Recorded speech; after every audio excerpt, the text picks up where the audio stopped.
am Lou Penrod, and I help you as a parent go from frustration, stress, and overwhelm to calm, confidence, and joy so that you can achieve the quality of family life that you desire.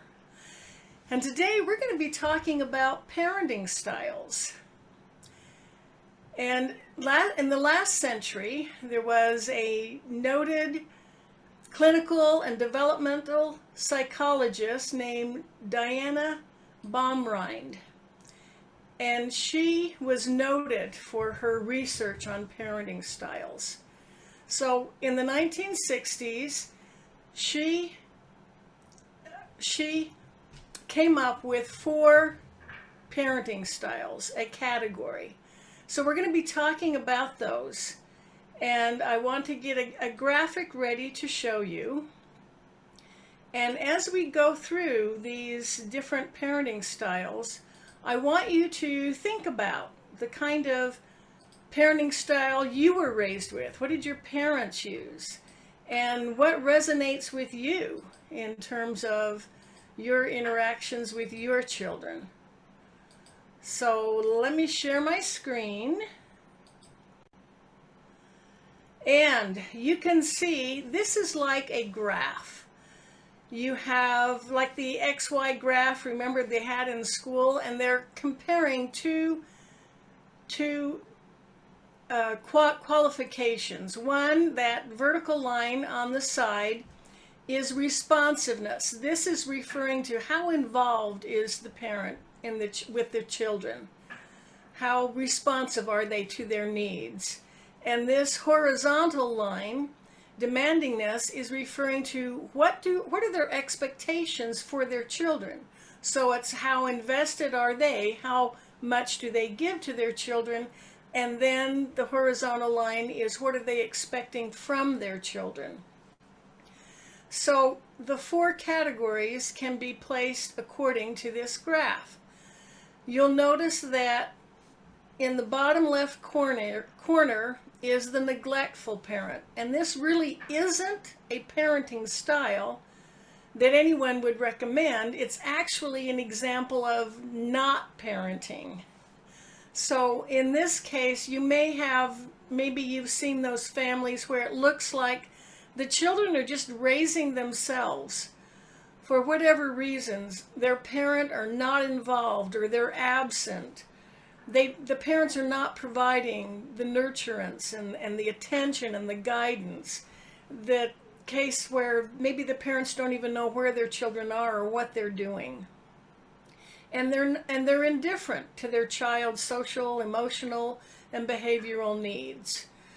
Sometimes this happens in cases of mental illness or drug abuse, and the parents' problems are so overwhelming they just are not able or choose not to be involved in their children's lives.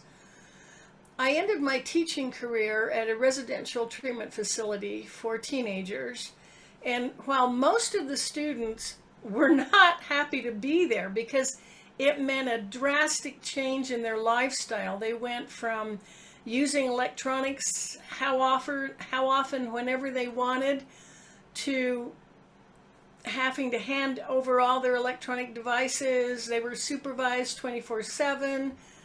Their activities, they were there to address a specific issue, and they were there to do work. But I remember one student who was actually happy to be there because she came from a home where the parenting was not happening. And in fact, as the oldest child, she was actually raising her 6 younger siblings. So for her, being sent to a treatment center was actually almost a vacation. But again, this is not an example of any parenting we could recommend, but it's a place marker. It's something to compare with. Notice it's at the bottom of the scale of how involved the parents are, and also the scale that measures what is expected of the children.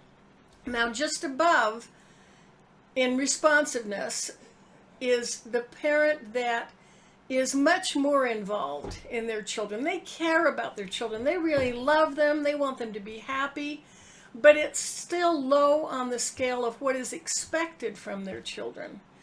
And this style is called permissive. It's also called indulgent. But this is the situation, maybe you've seen those families that it really looks like the children are in charge of the family. It's very child-centered. Rules are very rare, and rules are few and they're rarely enforced. And this is the situation: if the child went to the store and wanted anything, they would immediately be given what they wanted. The children are overindulged to avoid any conflict or confrontation. If you've seen Willy Wonka, Charlie and the Chocolate Factory reminds me of Veruca, the little girl whose father is wealthy and will buy her anything she wants. And for some, this is done from the love in their heart. They want their children to be happy. They want their children to have whatever they want. And later on, we'll talk about some of the drawbacks to each of these parenting styles. But one thing to consider is, as adults, we know that what children want right now isn't always in their best interest. So, moving along the demandingness line, going into, these are parents who are still not, they have the same level of involvement and responsiveness as the neglectful parenting style, but they really have high expectations for their children. And this is the authoritarian parenting style. It's also called the drill sergeant approach. Jim Fay wrote a program called Love and Logic, and he used the term drill sergeant. And sometimes it's called tiger parenting. Now, this is just the opposite of the permissive. This is parent driven. The parents are in charge and their word is law. The rules and punishments are strict. And the communication is one way. The parents speak and the children listen. And there isn't that consideration of the social, emotional, or behavioral needs of their children. So in tiger parenting, this term has been used to apply to parents who have high ambitions for their children. These are the ones who want their children to be the next Olympic champion, or the perform outstanding in academia or in business. And so they expect a lot from their children, and they will go to the effort. They'll wake their children up at 5 a.m. so they can practice for 3 hours before school. They will push them to excel and become their best. And again, it is probably done with love. They want their children to be successful. They want them to do their best. And again, we'll talk more about the pros and cons of this parenting style later. Now, combining the emotional involvement, the responsiveness of the permissive parent, and also the high expectations of the authoritarian or the drill sergeant parent, we have the authoritative. And in this parenting style, the parents are solving problems with the child. The rules are clear and the expectations, everyone knows what they are. The communication is open and natural consequences are used. For example, the parents may decide, as a family, they'll sit down and decide, we really want to keep the living room tidy so that when somebody stops by, it's not embarrassing to be messy. And so they'll discuss, well, how can we do this? And one idea might be everyone puts their personal belongings in their room. No one leaves their personal things in the living room. And everyone agrees on it. And they may even discuss, so what's the consequence if somebody forgets? And everyone agrees on the consequence. Or if there are teenagers, they talk about a curfew and why it's needed and how it's actually for the child's safety. And they agree on what the curfew is, and maybe even the teenager chooses the consequence if he breaks curfew. But this type of communication is taking place in this parenting style. Now, a lot of research and studies have been run on these 4 parenting styles in the decades since Diana Baumrind came up with them. And obviously the authoritative has been found to be the most effective. And one of the studies that was done was in 1991, and it was published in the National Journal of Medicine. And in this study, they interviewed over 4,000 families with teenagers between 14 and 18 years old. And they, of course, determined what parenting style was being used in the home. And then they measured the effect on these adolescents in terms of their confidence, how they felt about themselves, how they were able to fit in, to measure up to adult expectations. And I found the results to be very interesting because it showed opposites. Now, picture an X in this graph. Like go from permissive to authoritarian. And they, in this survey, found out that teenagers who had been raised by this permissive parenting style had confidence. They were confident in themselves, but they ranked very poorly in being able to comply with rules and meet societal expectations. And then the authoritarian was just the opposite, just flipped. They were fine with obedience, with obeying and complying, but they had a low self-concept. They lacked that confidence. They were just the opposite. And then look at the diagonal between neglectful and authoritative. And teenagers raised in an authoritative parenting with that parenting style proved to be had psychosocial stability. In other words, they interacted well with others. They had confidence. And they rated low in any type of psychological or behavioral dysfunction. So they were functioning well and having little difficulties with any alcohol or drug abuse. Whereas the children had been raised in a neglectful household were again just the opposite. They ranked high in any psychological or behavioral dysfunction, but they ranked low in being able to function in a healthy way. So again, keeping in mind these 2 spectrums of the involvement of the parents, how responsive they are to their children, and the expectations they hold for their children, yielded this quadrant. So let's go into greater detail with some of these. And we're looking at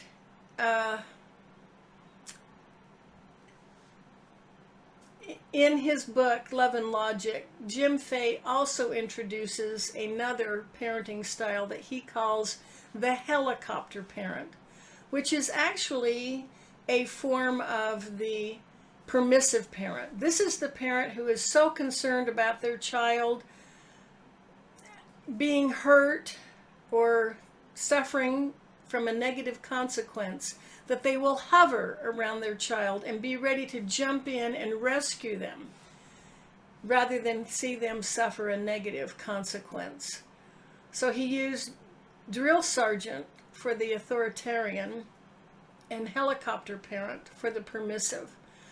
And to explain the difference between those two, consider the case of homework. Homework is really a hot issue in a lot of homes. It's a high stress topic. So the drill sergeant parent would sit the child down at the dining room table. You're going to get this assignment done. I'm right here. I'm going to check it. If you made any mistakes, you're going to have to do it over again. Whereas the helicopter parent would be very fearful of their child feeling badly about getting a low score, so they would just do it for them. Kind of a contrast between those two parenting styles. I'm old enough to remember the time shortly after these parenting styles came out, and I'm remembering that it was considered that the authoritarian was still better than the permissive parenting. And again, this was back several decades ago. However, public sentiment is now shifting more towards the permissive parenting style. YouGov is an international research data and analytics group based in London. And they wrote an article, Parents Be Strict But Not Too Strict.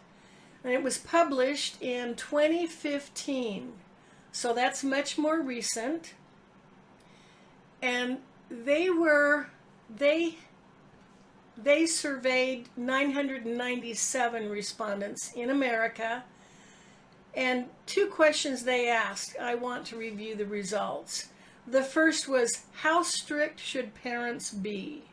And they broke down the responses according to age group. So the choices were very strict, fairly strict, not very strict, not strict at all.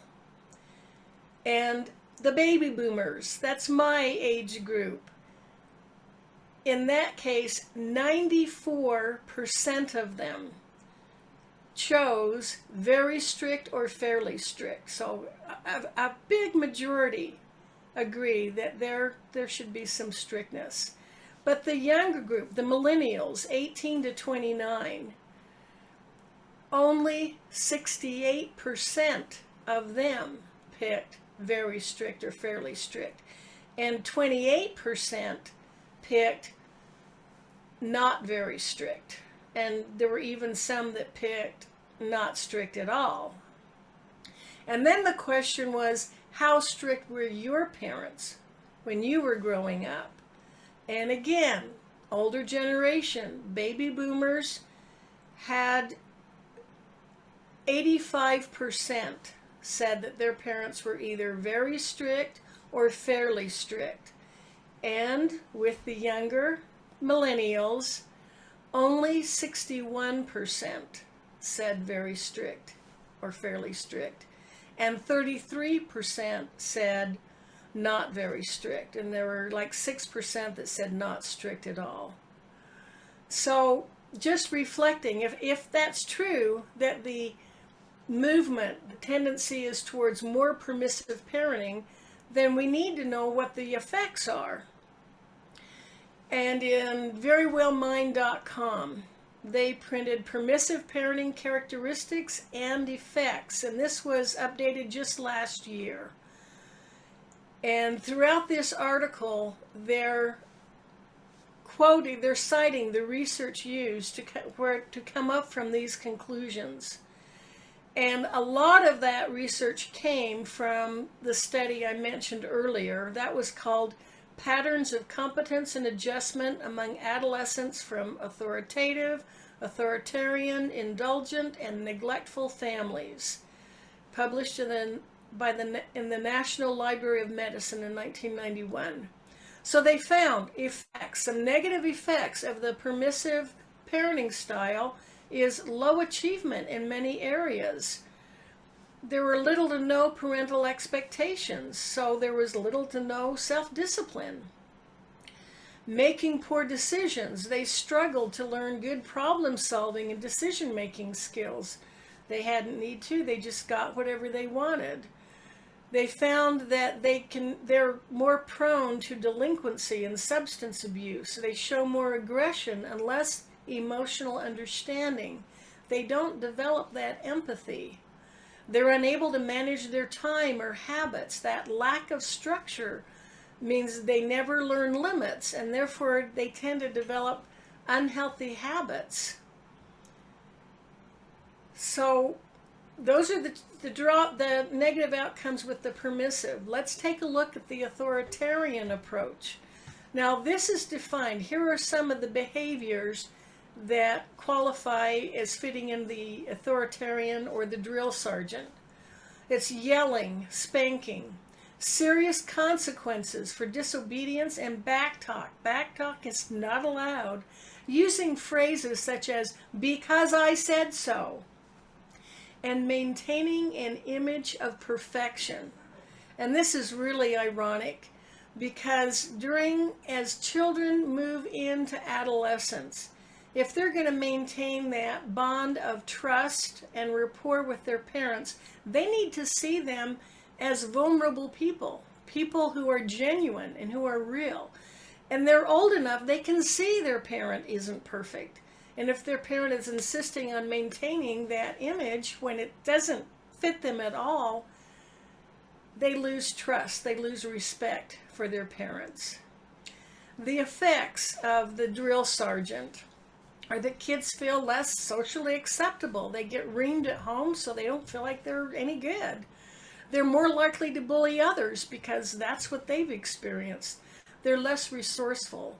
They're more likely to have symptoms of depression, and they're more likely to perform poorly at school. And again, like the children raised under the permissive parenting style, they have a higher likelihood of drug and alcohol abuse. So let me give a quick example of the difference between the authoritarian or the drill sergeant and the authoritative.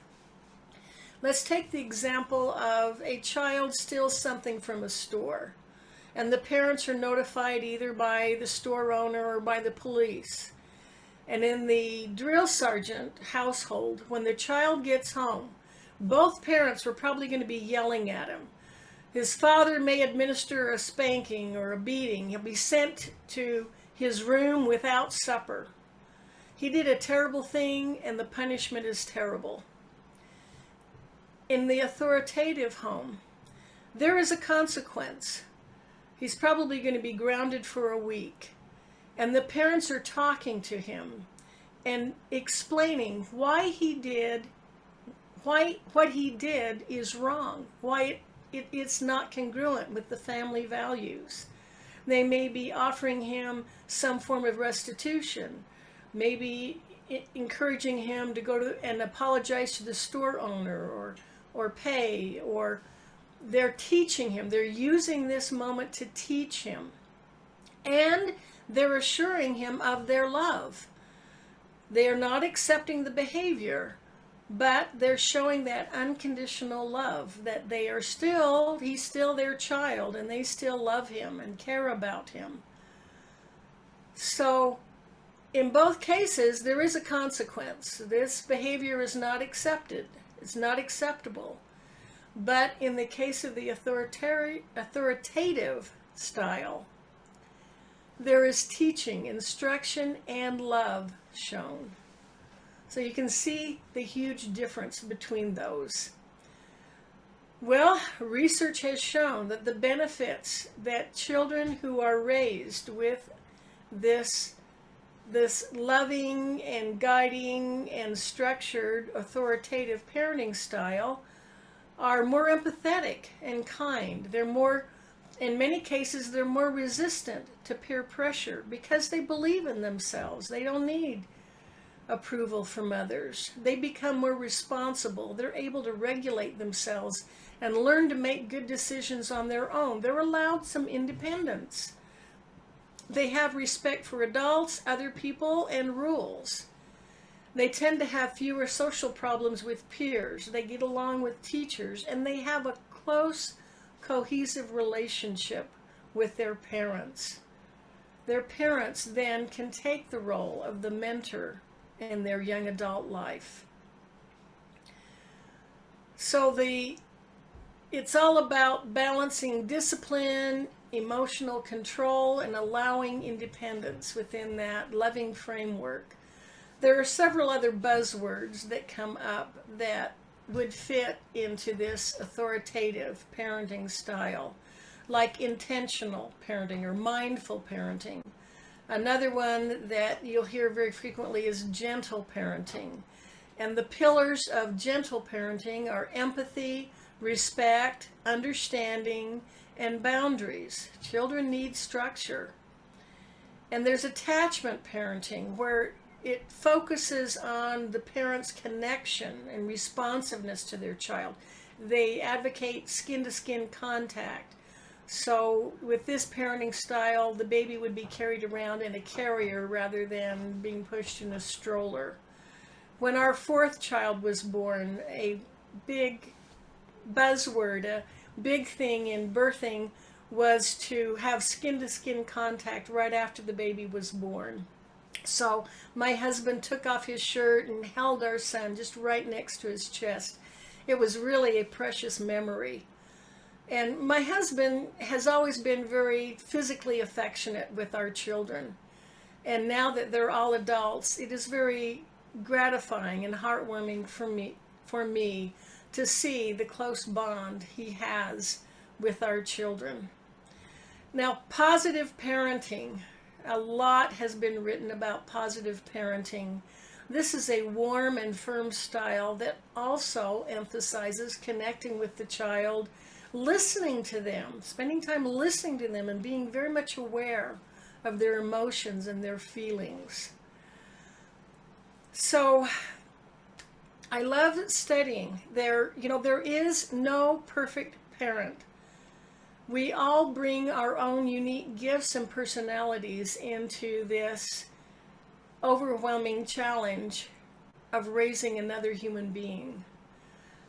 But there are different approaches and methods and techniques that can be used to make you more effective in your parenting. So next week, we'll be talking about 8 ways to implement authoritative parenting style. We'll learn more about that as the most effective. Now, remember, there are many other very excellent show hosts on our Win-Win Women channels. Be sure to visit them. Come back next week at the same time. And check out my website, healingyourfamilies.com. I have a lot of resources there for parents. And until next week, remember to love yourself and love your family. We are making the world a better place by strengthening families, one family at a time. This is Emma Lou Penrod at healingyourfamilies.com.